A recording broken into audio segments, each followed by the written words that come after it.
चलिए आज हम लोग पढ़ते हैं ऊतक।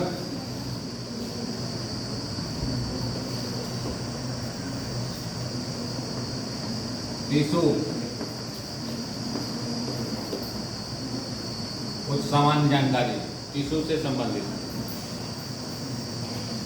तो उसका पढ़ते वक्त हम लोग उसका एक परिभाषा क्या है? क्रियात्मक और संरचनात्मक, दो चीज़ें उसमें जोड़ी गई है कि जीवों की क्रियात्मक और संरचनात्मक इकाई। उसी तरह ऊतक में भी दो चीज़ें अगर जोड़ देते हैं तो और अच्छा हो जाता है। जैसे कोशिका में कहा गया है कि क्रियात्मक और संरचनात्मक, तो अगर कोशिका जो है इकाई है तो ऊतक क्या है? समूह है। वो कोशिकाओं के समूह, आप इतना भी कह देंगे तो काम चल सकता है कि कोशिकाओं के समूह को ऊतक कहते हैं। अब अगर इसमें दो चीज़ें जोड़ देते हैं तो और अच्छा हो जाएगा कि उसकी उत्पत्ति और कार्य, ये ऐसे कोशिकाओं का समूह जिसकी उत्पत्ति और कार्य समान हो उसे क्या कहेंगे? ऊतक। ठीक है। और इसको सिंप्लीफिकेशन में भी ऐसे भी कर सकते हैं कि कोशिकाओं के समूह को ऊतक कहते हैं और जिसकी उत्पत्ति और कार्य समान हो। अब इसके बाद हम लोग देखते हैं कि जंतु ऊतक कौन कौन से हैं। दो भागों में बांटा गया है, एक तो जंतु ऊतक और दूसरा पादप ऊतक।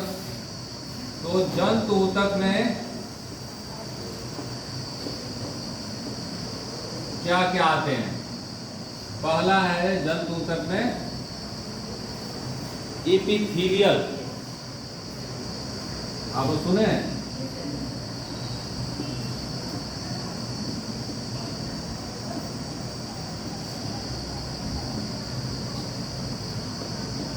एपिथेलियल। अब जंतुओं के शरीर के आउटर पार्ट में, अब वो शरीर के आउटर पार्ट में पाए जाने वाले और उसके अंगों के भी आउटर पार्ट में पाए जाने वाले ऊतक को क्या कहते हैं? एपिथेलियल ऊतक।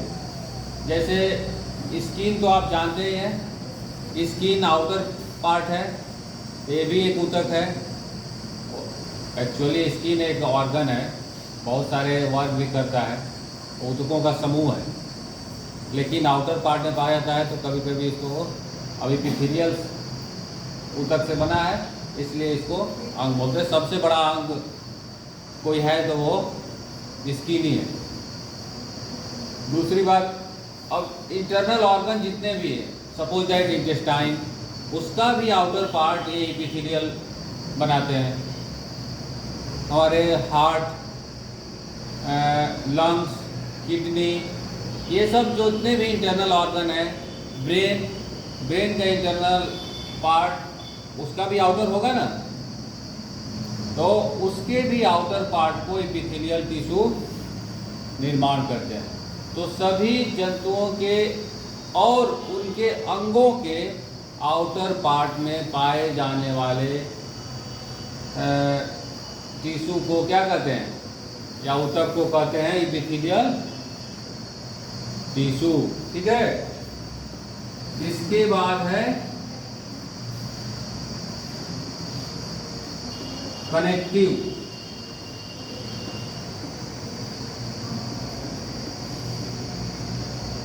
अब कनेक्टिव टिश्यू उसे कहते हैं जो पूरे जीवों के शरीर को जोड़ता है कि नहीं? बहुत ऐसी चीज़ें हैं जो जीवों के शरीर को एक पार्ट से दूसरे पार्ट में जोड़ती हैं। अब जोड़ने में क्या क्या है? जोड़ने में है कि कौन सा है? एक तो स्केलेटन, स्केलेटन आप लोग समझ रहे हैं? स्केलेटन में क्या आएगा? स्केलेटन में आएगा बोन और क्या आएगा?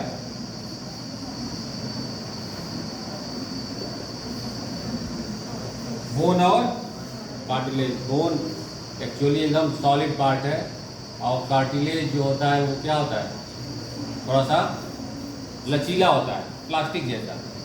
तो आपका स्केलेटन बना हुआ है, किसी भी जंतु का स्केलेटन बना हुआ है दो चीज़ों से। सब लोग जानते हैं कि बोन है, उसके साथ एक कार्टिलेज भी है, जो जैसे आप ये एक्सटर्नल ईयर है, देख रहे हैं, वो लचीला है ना, तो इससे भी। और बोन का जो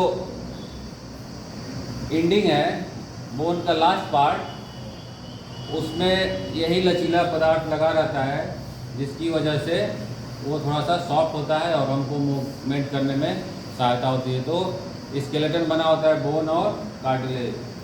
और बोन और कार्टिलेज के बीच में क्या होता है? बोन और बोन को कौन सा टिश्यू जोड़ता है? हाँ? और बोन और मसल्स को, तो बोन और बोन को कौन जोड़ता है? लिगामेंट। और बोन और मसल्स को टेंडन।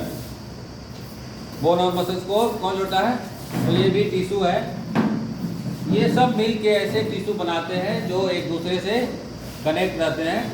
ये थोड़ा सा जरूरी क्वेश्चन है, आप जानते रहिए कि बोन और बोन को लिगामेंट जोड़ता है और बोन और मसल्स को टेंडन। टेंडन एक टिश्यू है जो मसल्स और बोन को जोड़ने में सहायता करता है, क्योंकि मसल्स बोन से जुड़ी हुई है कि नहीं, चिपकी रहती है, वो उसको मूवमेंट में सहायता करती है। तो कनेक्टिव टिश्यू में स्केलेटन आ गया। दूसरा एक और कनेक्टिव टिश्यू है जो लिक्विड है, तरल में है, उसे क्या कहते हैं? ब्लड।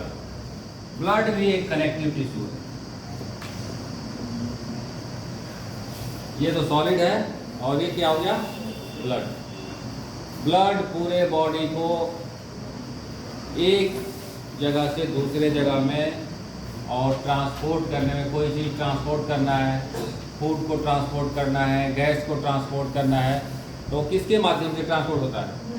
ब्लड के माध्यम से। कोई भी चीज़ ब्लड में मिक्स हो जाएगी और वो क्या हो गया? एक जगह से दूसरे जगह। ऑक्सीजन लंग्स से पूरे बॉडी में जा रहा है, कार्बन डाइऑक्साइड पूरे बॉडी से लंग्स में आ रहा है। बहुत सारे हार्मोन्स ऐसे हैं जिसका जो फंक्शन का प्लेस है वो दूसरी जगह है, रिलीज होते हैं दूसरे जगह से, वो वहाँ पहुँच जाते हैं किसके माध्यम से?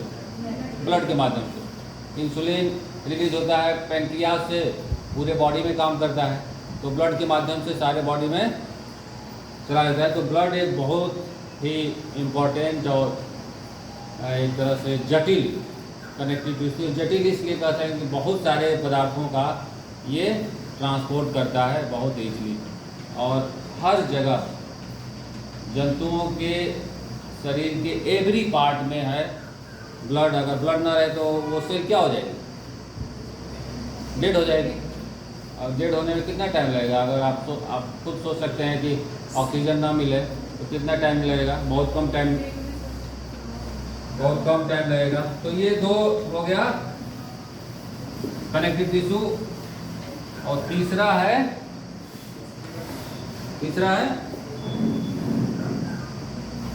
मस्कुलर।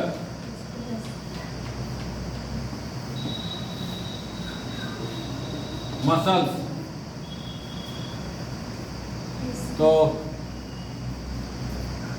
मसल्स तो सब लोग जानते ही हैं, बहुत लोग मसल्स बनाते हैं जिम जाके, बनाते हैं कि नहीं? हाँ, और पता नहीं बन पाया नहीं बन पाया वो अलग बात है, बन जाता है। तो मस्कुलर एक ऐसा टिश्यू है कि उसी के बदौलत, मस्कुलर टिश्यू के बदौलत हम जंतुओं में लोकोमोशन है या जंतु मूव कर रहे हैं। अगर मसल्स ना रहे तो आप मूव ना कर पाएंगे। मसल्स में ही मूविंग प्रॉपर्टी है। बोन्स मूव नहीं करती है, बोन्स तो सॉलिड है, वो स्थिर रहती है। मसल्स में इस प्रकार के प्रोटीन पाए जाते हैं जिसमें कॉन्ट्रैक्शन और रिलैक्सेशन की प्रॉपर्टी है, और उसी मसल्स के कारण कोई भी जंतु, पौधों में तो मूवमेंट है नहीं तो उसमें मसल्स कहाँ से मिलेगी, कोई भी जंतु मूव कर पाता है। अब जिसमें थोड़ा ज़्यादा मसल्स है तो तेज़ी से मूव कर रहा है, जिसमें कम है वो कम, जैसे अर्थवॉर्म बहुत तेज स्लोली लिक्विड मसल्स है तो उसमें मूवमेंट स्लो है। और सब जंतुओं में अब जो जंतु वहाँ रहते हैं फॉरेस्ट में, उनको देखिए स्पीड है कि नहीं, टाइगर और जैगुआर बहुत तेज़ी से भागते हैं, तो वो भागने का जो प्रॉपर्टी है वो किस पे है, मसल्स। और मसल्स कितने प्रकार की होती है, मसल्स 3 प्रकार की होती हैं, बहुत बार बताया है। पहली मसल्स है जो स्केलेटन से लगी होती है, जैसे बोन से लगी हुई है, ठीक है, उसे कहते हैं रेखित मसल। नाम भी बहुत सारे हैं, रेखित और स्केलेटन, और आप कह सकते हैं कि वॉलंटरी, ये तीनों एक ही मसल्स का नाम है। तो आप रेखित आप कहेंगे सबसे पहले, उसके बाद कहेंगे स्केलेटन, और इसके बाद कहेंगे इसको ऐच्छिक। ये तीनों इसी का नाम है ऐच्छिक मसल। मतलब जब आपकी इच्छा हुई तब आप चल दिए, और जब इच्छा हुई तब आप आ गए, क्लास में आ गए, है कि नहीं। तो ये ऐच्छिक है, आपकी इच्छा के अनुसार काम कर रही है, इसीलिए इसको ऐच्छिक मसल कहते हैं। जब मन हुआ तो लिख रहे हैं, जब मन हुआ तो बात कर रहे हैं, हाँ? तो मन भी बहुत एक तरह से अजीबोगरीब एक मटेरियल है। मन नहीं कर रहा है, नहीं पढ़ेंगे, अब आज सो जाते हैं, कल से पढ़ेंगे, और कल आया ही नहीं कल, हो रहा है कि ये तीनों। अब इसमें मूवमेंट्स कंट्रोल्ड है, आपके कंट्रोल में है, अदरवाइज ये मूव नहीं करेगा बिना कंट्रोल के। तो इसीलिए अब इसकी संरचना रेखित है, इसमें इस तरह के स्ट्रेशन पाए जाते हैं, उसकी वजह से रेखित बोलते हैं। किससे? अरेखित से डिफरेंस है। अब एक मसल्स पाई जाती है अरेखित, और रेखित में यही अंतर है कि उसमें रेखाएं नहीं हैं, अरेखित में और इसमें रेखाएं हैं, उसकी संरचनात्मक डिफरेंसेज है। और स्केलेटन इसलिए कहा जाता है कि वो किससे जुड़ा हुआ है, बोन से जुड़ा हुआ है, इसलिए स्केलेटन। और ऐच्छिक तो आप जानते ही हैं, आपकी इच्छा अनुसार काम करती है, आपकी इच्छा अनुसार मसल्स बनती है। तो अरेखित हो गया, और ये हो गया अनैच्छिक है।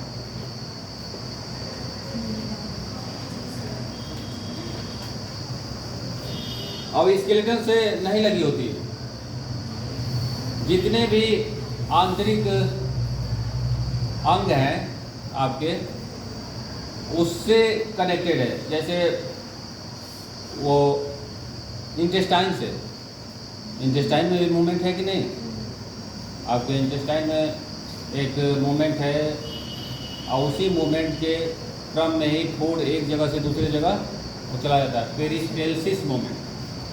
तो अनैच्छिक है, जैसे कभी कभी लाइट चली गई, लाइट जा रही है कि नहीं समय, लाइट चली गई, अब देख रहे हैं अभी सोए नहीं है, 7 बजे, रूम में अंधेरा हो गया है, और तब तक लाइट आ गई। तो लाइट आ गई तो आंख बंद हो जाता है कि नहीं, हाँ? जब आंख बंद हो जाता है तो हम लोगों की एक यहाँ पे आइरिस है, आइरिस एक मसल्स है, उससे भी मसल्स कनेक्टेड है, और रेखित मसल्स कनेक्टेड है।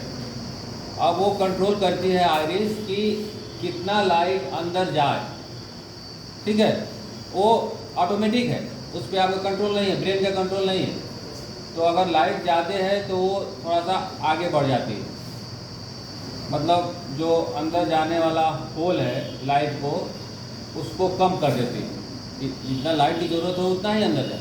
जब लाइट कम होती है तो वो थोड़ा सा बढ़ जाती है। तो प्यूपिल का जो प्यूपिल जो होल है वो जाता रहता है लाइट, उसको कम ज़्यादा करती रहती है अपने आप।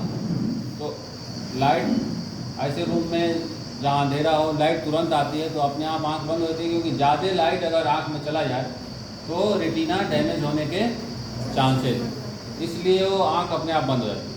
और जब फिर सेट हो जाएगा आइरिस, उसको लग जाएगा कि अब लाइट आ गई है, तो वो आप आँख खोल सकते हैं। तो इस तरह के मसल्स एक सिंपल एग्जांपल है। और भी जितने ऑर्गन हैं इंटरनल ऑर्गन, उसमें अरेखित मसल्स पाई जाती है, ठीक है, जो अपने आप काम करती रहती है। और इसके कंपैरिजन में इसमें मूवमेंट्स स्लो होता है, तो तेज़ी से मूव नहीं करती। जैसे आप तेज़ी से बॉक्सिंग कर सकते हैं नहीं, तो इसमें ये इस मसल्स के कारण, और इसमें उतना तेज़ी से मूवमेंट नहीं होता। वो धीरे धीरे स्लोली अपना जो भी जिस काम में लगे हुए हैं उस काम में धीरे धीरे करते हैं, ठीक है। और इसका स्ट्रक्चर इस तरह से होता है। एक बार एग्जाम में आया भी था, स्पिंडल से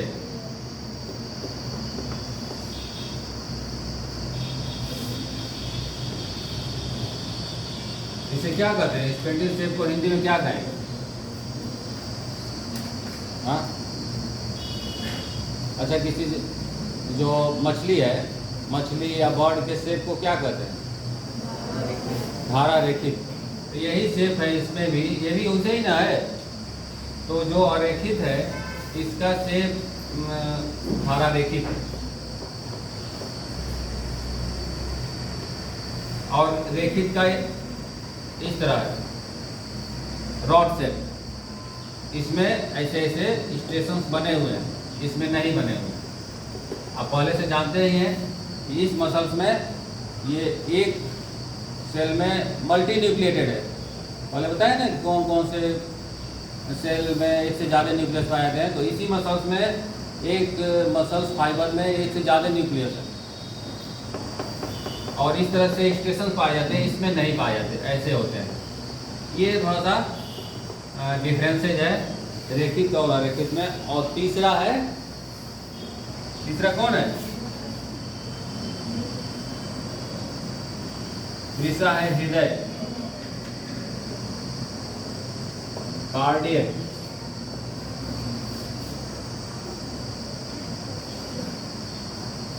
हृदय का एक ही जगह है जहाँ पे ये पाई जाती हैं। कहाँ पे हृदय पेशी कहाँ पाई जाएगी? केवल हृदय में, और कहीं नहीं। इसलिए हृदय का जो काम करने का तरीका अलग है। ये इन दोनों को मिला दिया जाए संरचनात्मक रूप से और क्रियात्मक रूप से, तब कौन सी पेशी बनती है? हृदय पेशी। इस पे हृदय पे तो कंट्रोल है नहीं, वो हमेशा पंप कर रहा है। कंट्रोल है, आप उसको रोक सकते हैं? नहीं रोक सकते। लेकिन वो फंक्शन कितना तेजी से कर रहा है, हमेशा वो मतलब 0.8 सेकेंड में एक कार्डिक साइकिल बोलते हैं उसे, कभी कभी आता भी है ये क्वेश्चन। एक कार्डिक साइकिल 0.8 सेकेंड में, मतलब 1 सेकेंड से भी कम में वो पूरा कर लेता है। ब्लड को रिसीव भी कर लेता है, ब्लड को पंप भी कर देता है। तो आप सोच सकते हैं कि कितना तेजी से उसमें जो भी मसल्स है वो काम कर रही है। स्ट्रक्चरली वो बनी होती है रेखित से, और फंक्शनली अरेखित, ठीक है। उसकी संरचना ऐसे है, लेकिन इससे भी थोड़ा सा और स्ट्रांग है, तभी वो स्ट्रांगली पूरे होल लाइफ अगर आपका वो बंद हो जाए हृदय तो काम खत्म, और उसके बाद तो फिर आपका नाम और ये सब सारी चीज़ें, आधार कार्ड फेंको इसका।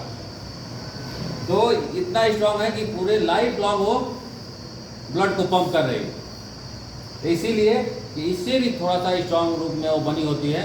इसमें ये जो गैप है, ये रॉड लगा हुआ है, इसमें भी चैनल्स पाए जाते हैं, एक दूसरे से जुड़े होते हैं। तो रेखिक और अरेखिक मिला के कौन पेशी बना है? Hidden cardiac.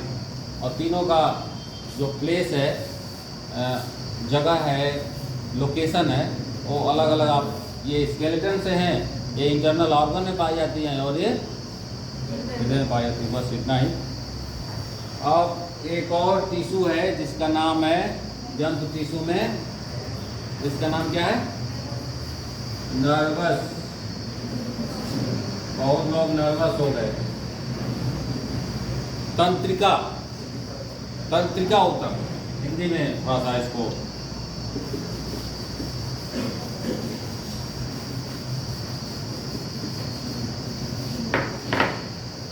तंत्रिका ऊतक।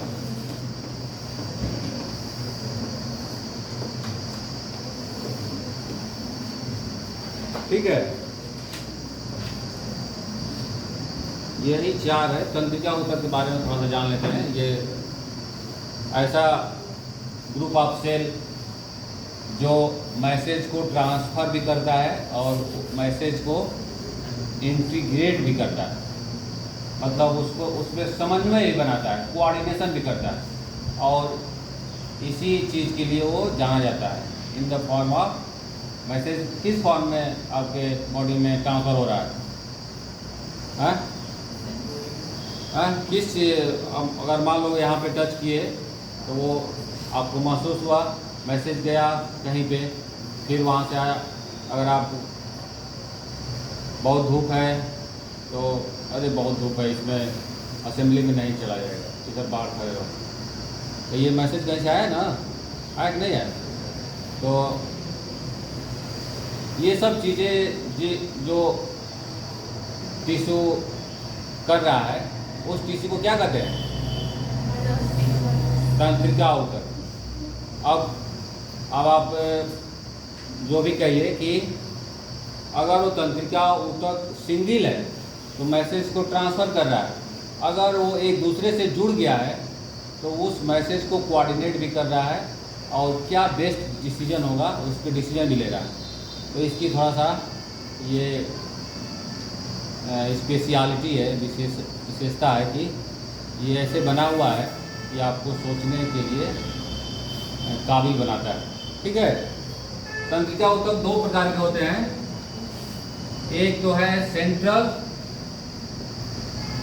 नर्वस सिस्टम और एक है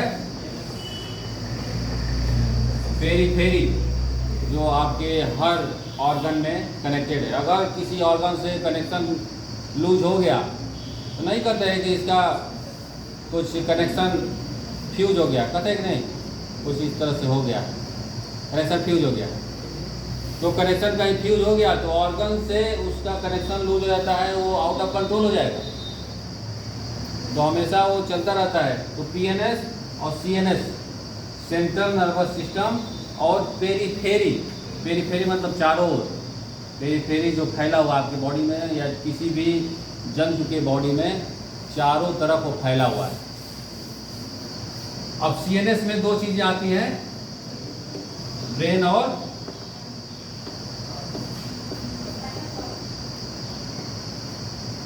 स्पाइनल कॉर्ड। स्पाइनल कॉर्ड पता है कहाँ है? ब्रेन तो सबको पता है, कहते हैं कि दिमाग लगाओ दिमाग लगाओ, तो दिमाग से पढ़ो, आप कुछ भी बन सकते हैं। और जो बनते हैं वो कहते हैं कि हमको नहीं पता था कि 1 नंबर आएगा। नहीं, जो भी हम अभी देखे हैं इंटरव्यू, जो टॉप करते हैं कहते हैं हमको नहीं पता था, 2-3 दिन से हम मोबाइल चेक कर रहे थे और डरे हुए थे कि पता नहीं क्या होगा नहीं होगा, पिछली बार 1 नंबर से नहीं हुआ, इस बार क्या होगा। तो ब्रेन और स्पाइनल कॉर्ड, तो ब्रेन तो सब लोग जानते हैं कि इसी में है, और स्पाइनल कॉर्ड कहाँ है? बैकबोन के अंदर।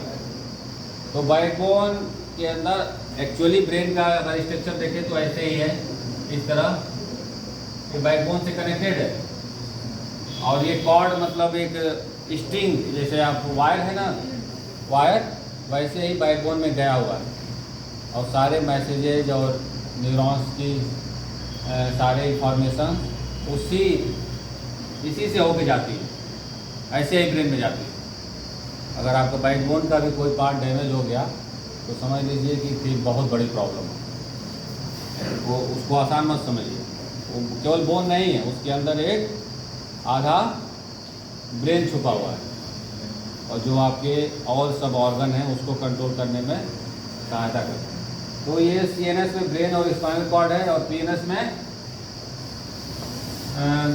दो नर्व्स हैं, एफेरेंट और इफेरेंट।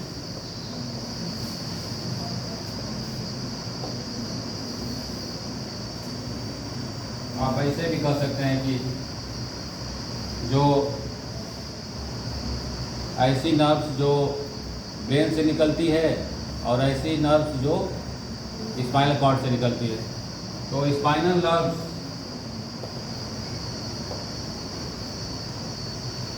और एक है क्रेनियल। आप सुने, जो ब्रेन से निकलने वाले नर्व्स को क्रेनियल बोलते हैं, और स्पाइनल से निकलने वाले नर्व्स को स्पाइनल नर्व। ये 12 पेयर है, और ये है 31 पेयर। जो ब्रेन से निकलती है नर्व्स, बहुत से आपके जो वाइटल या महत्वपूर्ण ऑर्गन है उससे जुड़े हुए, जैसे आई से, उसी तरह कान से सुनाई दे रहा है ना, हाँ, और दिखाई भी दे रहा है, तो वो सब। अच्छा, आंख बंद करके आप देख सकते हैं कि नहीं? देख रहे काम किसका है? आंखों का। और उसमें सहायता करता है कौन सहायता करता है? ब्रेन। अगर ब्रेन ना सही से दिखाए तो क्या होगा? आप देख नहीं पाएंगे। जैसे आपको कहा जाए, वैसे भी रेटिना पे जो इमेज बन रहा है वो उल्टा बन रहा है। उल्टा बन रहा है कि नहीं? कब किए हो? पढ़ा है, सब लोग पढ़े। तो उल्टा बन रहा है, लेकिन उसको हम लोगों को दिखाई देता है कैसे? सीधा दिखाई देता है। किसके कारण? ब्रेन के कारण। ब्रेन के कारण ही हम सीधा देख पाते हैं। तो ब्रेन का एक बहुत बड़ा रोल है किसमें? देखने में। अगर वो ना रहे तो फिर आँख का काम खत्म हो जाएगा। कभी कभी हम लोग आँख बंद करके देखते हैं कि आँख बंद कर लेते हैं, सोचते हैं कि घर पे क्या हो रहा है, सोचते हैं। ठीक, तो ये हो गया। ये 4 जो ऊतक हैं किसके? जंतुओं के 4 ही ऊतक हैं। अब उसमें थोड़ा सा इधर चीज़ें बढ़ती गई हैं, लेकिन आप इसमें जानते हैं 4 ऊतक जंतु हैं: एपिथेलियल, कनेक्टिव, मस्कुलर और नर्वस। और सबका अपना अपना काम है, दूसरे का काम कोई नहीं करता, सब लोग अपना काम करते हैं। इसलिए दूसरे के चक्कर में न रह के अपने चक्कर में रहिए। दूसरे के चक्कर में रहेंगे तो क्या होगा?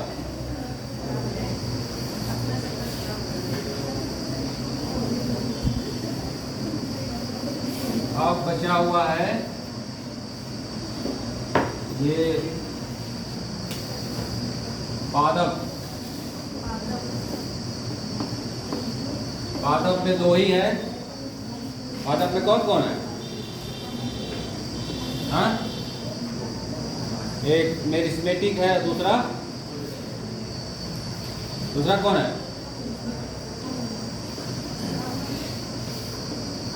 मेरिस्मेटिक। और दूसरा कौन है? अस्थाई।